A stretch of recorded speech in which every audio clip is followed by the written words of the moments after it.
Welcome to the last breakfast. Please enjoy the video.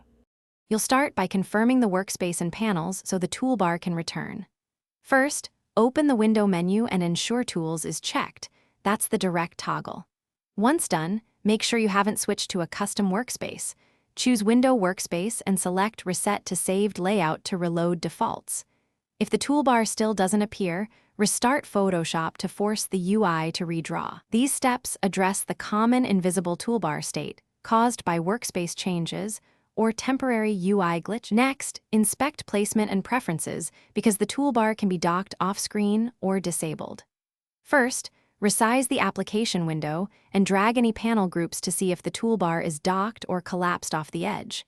Then switch to the Essentials, Default, Workspace to restore the standard layout. This often redocks the toolbar to the left. Make sure you open Preferences Tools to confirm no options are hiding tool icons. These middle steps dig into layout and preference causes. Finish by resetting the UI and troubleshooting deeper issues so you get the toolbar back for good. If specific tools are missing, use Edit menus to re-enable hidden items, then choose Reset All to Defaults from the Workspace menu.